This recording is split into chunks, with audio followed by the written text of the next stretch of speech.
hope my voice is loud enough. Yes. If it starts to fade, just give me, those in the back, just give me a sign. Just kind of do this so I can see you guys. Alright, so we just heard a good poem by Bahiroh. And I have 3 poems. I may just recite 2 if my poems get a bit, lengthy and all that. So I do apologize. I tend to write really lengthy poems. It's all conducted in English. I can't speak Malay. When I check out Malay, it sounds so bad. Alright, the first poem is called New Year's. And this is written back in 2011. New Year's. It's deafening. It's ear-aching. 'Tis never the right feeling. The flowers burst, explosion cursed in the night skies. The fearful screams of the little children's shrilling cries, calling the end of the year and the coming of the new. It's nothing more that we thought we could ever do, but stand and stare awed at the display of the blinding festive lights. New Year. The one word, the one image shattering in my head is time. Something so phenomenal, so mysterious, that what is spoon-fed left some souls satisfied. Some starving, but all are complied, because they follow it unconsciously blind. Like a flower to the sun, that kind of action, the emotion we transgress at times harms us, but sometimes no pain touches and brushes our soul.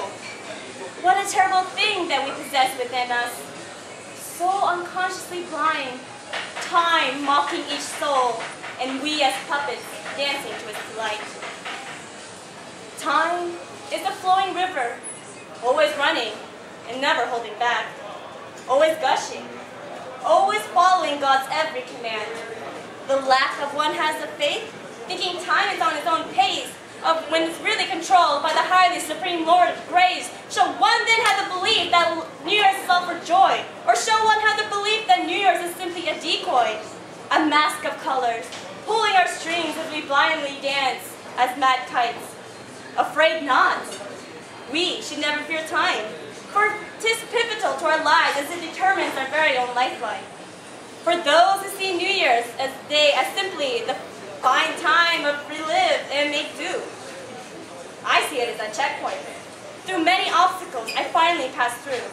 However, there are endless more to come, but with patience I can go, walking, running, sprinting across the land, and always with a spontaneous flow, and overlooking the past, and continue to reach higher, higher to the overshadowing heights.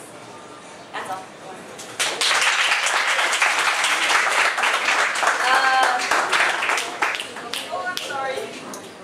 The second poem is dedicated to my mother.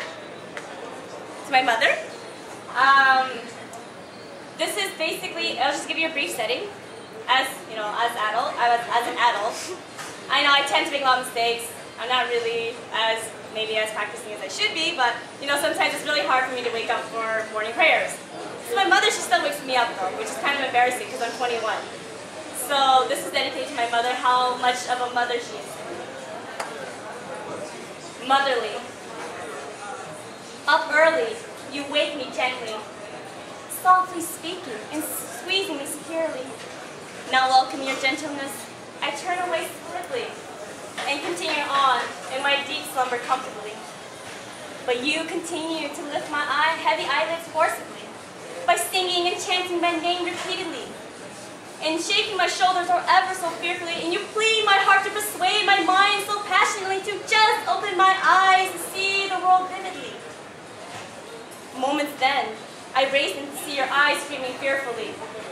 Stunned, with no words from my clamped mouth, unresponsively, silence fills the room drearily. Then, with every ounce of energy, I sat upright and stared into her eyes apologetically. Mother, Mother, I'm sorry that I didn't respond so quickly.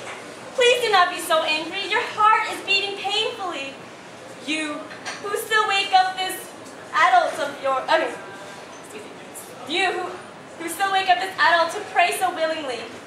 You, O sagacious mother of mine, your care is beyond this world indefinitely. You, O precious mother of 9, your love stretches farther than the night skies truly. Then slowly, I rise after my mother sheepishly. The dull yellow lights, they force their way into my eyes unintentionally, gifting me with a picture of my life done very colorfully. Then focusing ahead, an action done naturally. I gaze upon her shoulder, her figure walking confidently. Only little did I realize how small and fragile she is to me comparatively. But her strength and knowledge is worth honoring significantly. May God bless you wholeheartedly, witnessing your efforts and your actions done purely, in caring and nurturing the large family so lovingly, and with manners of goodness, you treat friends and strangers so warmly. And with me, Ma, you're always there when I need you desperately.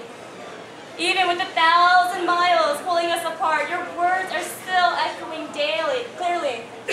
Across this vast world, your wisdom is always finding and reaching me daily.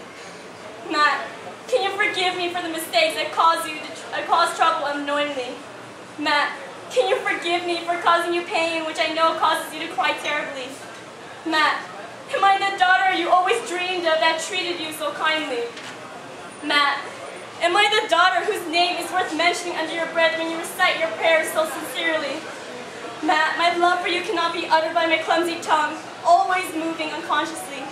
My love for you, I want to express it through me, my everything, my body, my heart, my soul entirely. Because a large part of me reflects the teaching from you, even my thoughts surprisingly. And I am here now, standing here because of your influence and choice you made so wisely.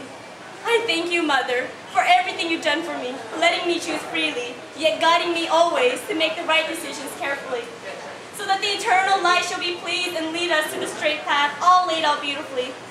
Ma, please take my hand and steer me through the road of darkness of this world humbly.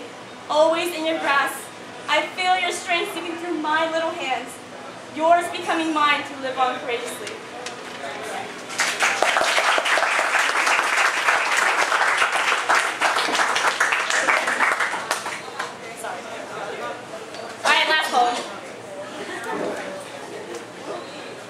Short, hopefully.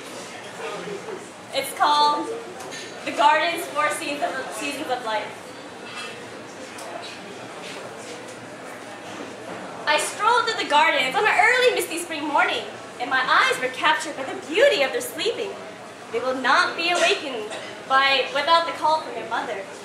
Rather, they will remain cold and refuse to greet me one after another. The garden is golden silent. The cool air relaxes those in its existence. And so, sitting on the cold wet grass and waiting for thee, I cried. I strolled through the gardens on a hot, clear summer afternoon, and my ears were drowned by the beauty of the joyful tune. They waved and greeted, sang and danced with their utmost colorful expressions. So much warmth was pouring out from every part of their dimensions. The garden is cheerful and exciting.